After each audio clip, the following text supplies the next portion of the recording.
ልንገርሽ ይኸውልሽ እንደውም እንዲህ እንዳደረግሻት ማለት ነው ከዚህ በፊት ጓደኛዬ ነሽ ብለሽ ስትነግሪኝ የነበረውን ሁሉ ነገር ሚስጥርሽን ሁላ ነው ሚዲያ ላይ የሚበትንልሽ ለባለቤትሽም ሳይቀር ማለት ነው። ትችያለሽ። ያኔ ትዳርሽን ለምታጫ አትርሺ የኔ ውድ። ረሳሽው እንዴ? ትዳርሽንም ታጫለሽ። ገባሽ? ሰይድንም ታጫዋለሽ። እንዴት እንዳገኘሽው ሰይድ Yoya ashamar kafuune akkam jirtu fayyaa qabdu kabajamtoota hordoftoota koo annagaan qaba galata rabbii egaan kabajamtoota hordoftoota koo akkuma jalqaba irratti viidiyoo kan koo argitan jechuudha. Egaa ayyuun namoonni isiin faana waliin lolli siin jiru, namoonni isiin hin qaqqabne siin jiru, namoonni isiin waliin hin hankurre siin jiru jechuudha. Engidihi egaa amma micayyoo faana wal qabataniiti jiru jechuudha. Akkuma argitanii video jalqabaat irratti micayyoo kana ala darbee rukutteetii turte gaafa isiin bira dhatte garuu isiin bira dhatte illee jechoota sana jechuun isiitii fi hin jaallanneen tokkoffaa ayyuun balleessa guddaa akka qabdu namoonni hundinuun hin beeku.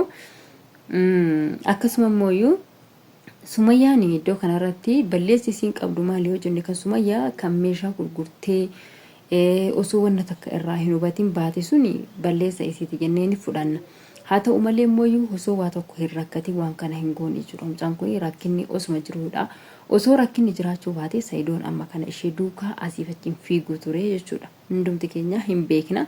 Balleessi kan jiru Sayidoodhumaa fi Ayyuu bira akka jiruttidha kan nuti hubannu. Osoo Sayidoon balleessa qabaachuu baate Sumayyaan qofa balleessa qabaatte Sayidoon akka faana akkasittiin hin fiigne hundi keenyaa ni beekna. Kana quba qabaadhaa jechuudha. Hundumti keessaniyyuu kanaafuu Egaa mucattiin akkuma beekamu guyyaa dheengaddaa viidiyoo tokko irratti argitaniin ture. Egaa sababa isheen dhattee raawwattee wantoota garaagaraa isheetti haasofteen ayyuun akka ishee ciniintee yookiin immoo egaa rukutteenidha jechuudha kan nuti arginu. Akkuma beekamu Iyyaasullee ilkaan isaa akka irraa cabsitee argitanii jirtu. Ammas immoo mucaa wayii jechuudha argitanoo taatanii mucaan achi dhaqee raawwatee jechuudha. Mana isaanii dhaqee mana Sayidoo iyyafatee dhaqee osuma Ayyuu ta'uu ishee beeku. Ayyuu ta'uu ishee beeku jechuudha. Maal jedheeni akka Ayyuun sarraatanyaa Sumayyaa fakkeessee ishee taasisaatii ture. Viidiyoo sana namoonni baay'een keessan argitan jedhee yaada. Garuu namoonni aan argin immoo viidiyoo sana jalqabarra yookiin dhumarra isiniif hin galcha jechuudha. Egaa ishee faana haasaatii ture akka egaa Sayidoo fi mucaan sun wal beekanii fakkeessee mucaan itti haasaatii ture. Mucichi immoo akka waan Sayidoodhaaf haadha manaa biraa argee fitiitti jechuudha. Ishee faana kan haasaatii ture. Ishee immoo akka waan sarraatanyaa fakkeessee mattaawaqaa isaan barbaachisaa.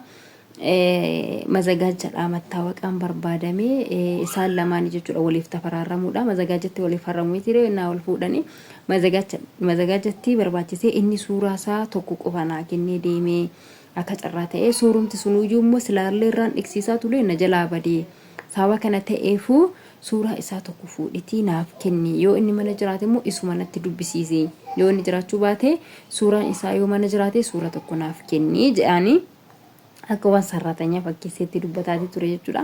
Mucaa sanas akka makashiin goote eeshi maal ani sarraatanyaadhuma jechaanii turte jechuudha. Viidiyoo sana argitanoo taatanii ani sarraatanyaadhuma itti kolfee dhugaa gaafa sana jechuudha. Andi dura sarraatanyaa ati garuu sarraatanyaadhuma isaanii jennaan sarraatanyaa jettee dubbatti deebite jechuudha.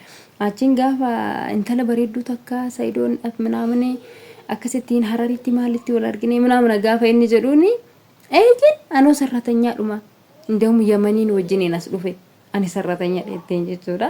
Mucaan sana booda oduma beeku jechuudha. Oduma ishiin akka Ayyuu taate beeku waa meeqa ishee taasee waa meeqa isheetti odeesse jechuudha.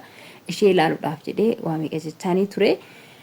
Egaa Ayyuu kee xiqqoo turtee xiffiidhaa fi bishaan haadha sarara facaastee achi saari'atte jechuudha. Egaa ishee kanas immoo awaan isheen goote argitaniiti jirtu aduu sana reebdeni ishee achirite sarraan kanaaf immoo abbaa manaa isiitii waan ta'e jetteeni abbaan manaa isiillee akka isee reebu taasiste jechuudha. Innaa mucaa kana fayyaa qabdu moo fayyaa hin qabdu jettaniiti eegdume isin akkuma yaada keessaniittu mucaan kun fayyaa qabdu moo fayyaa hin qabdu jettu. Ani akka kan gootetti akka isheen fayyaa hin qabneetti jechuudha. Kanaan ishee fudhadhu akka waan fayyaa isheen hin qabneetti ishee fudhadhaa jechuudha. Sababni isaa akka nama fayyaa qabu miti kan isin godhataa jirtu. Garanaa garasii walitti nama naqu, nama wallolu, nama falaxu, ilkaan namarraa cabsu nama ciniinuu akka bineensaa nama nyaachuu jechuudha. Kanaafiyyuu namni fayyaa qabu akkanan ta'u osoo fayyaa qabaattee akkanan taatu turte jechuudha. Fayyaa dhabiinna ishee akkana ishee godha malee osoo fayyaa qabaattee akkanan hin taatu jedhaani gara kan kootini. Egaa ammas bilbilaan immoo isii wajjiniin haasa'aatii turte dhageessaniitii jirtu jechuudha. Mucattii faana bilbilaan haasa'aatii turte. Mucattiin akka jettutti wantoota baay'ee wantoota kaleessa waliin haasa'aatii turre mistira kan kee hunda gadi sii baasa. Mistirri suni gadi bahee yoo ta'e immoo Saayidoo wajjiniin ati waliin jiraachuu hin dandeettudha kan isiin jechaanii jirtu. Kanaafiyyuu mistirri ayyuun qabdu maali kan jedhu gaafii natti ta'e jechuudha natti.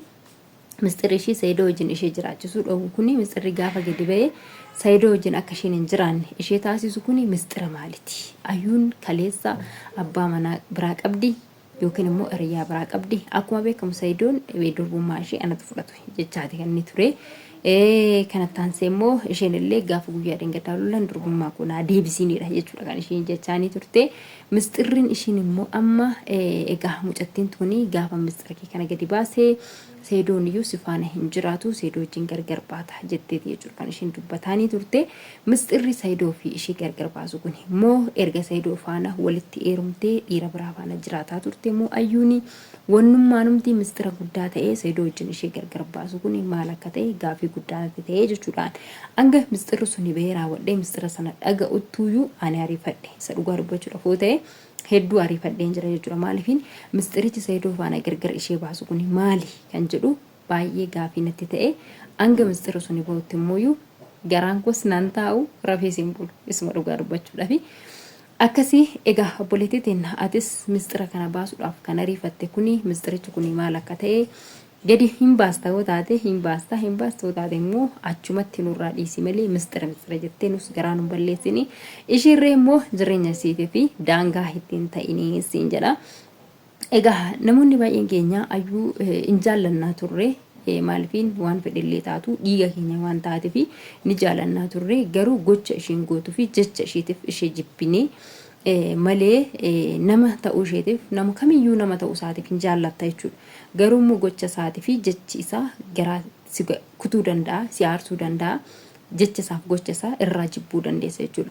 Nutiin amma ani akka kan kootitti ayyuu jecha isheetii fi gocha isheetiiyyuu na jibbisiise jechuudha. Waa hunda keessattuu na jibbisiise jechuudha. Akka namummaa isheetiitti ni jaalladhaan ni kabaja. Maaliifin isinis anaaf dhiiga kootii uumamuu akka kan kootti uumamteerti waan taateef ni jaalladhaanii jechuudha. Haa ta'u malee immoo gocha isheerraa nan balaaleffadha jechoota isheen jettullee wantoota isheen hojjettu hundumaayyuu ni balaaleffadha ni jibbarraa jechuudha. Waan sana malee ayyuu bakka kanatti nama ta'uu isheetiif ni jaalladhaanii.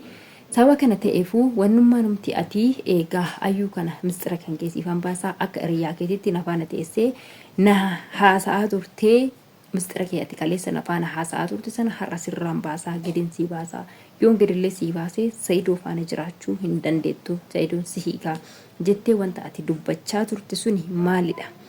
Kanaafuu waan sana gadi baasuu hin dandeettau taate baasii waan dhugumaan ishee Saayidoo faana gargar isee baasisu yookiin immoo wantichi maal akka ta'e ifa baasnee baruu barbaanne waan ta'eef jechuudha.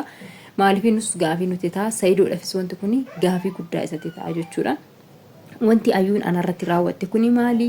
Wanti isiin goote maalidha? Wanti ani akkan isirraa gargar bahu na taasisu kuni maali? Jedhee raawwate gaafii guddaa isatti ta'uu danda'a waan ta'eef jechuudha. Kana isiniin jedha kabajamtoota hordoftoota koo namoonni baay'een keessan gaafii isinitti ta'e jedhee abdii tanaan qaba. Hanga waan kana dhageenyutti hundi keenya qalbiin teenyas garaan teenyas nun ciistu obsaan eegganna. Hanga waan biraa qabannee dhufnutti nagaa fayyatti nuuf tura. Nagaatti oola.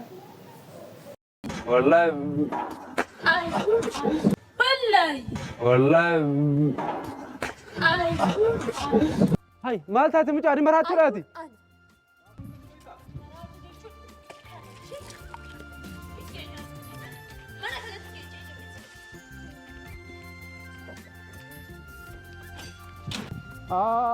هو يقول رغي اوي اسمان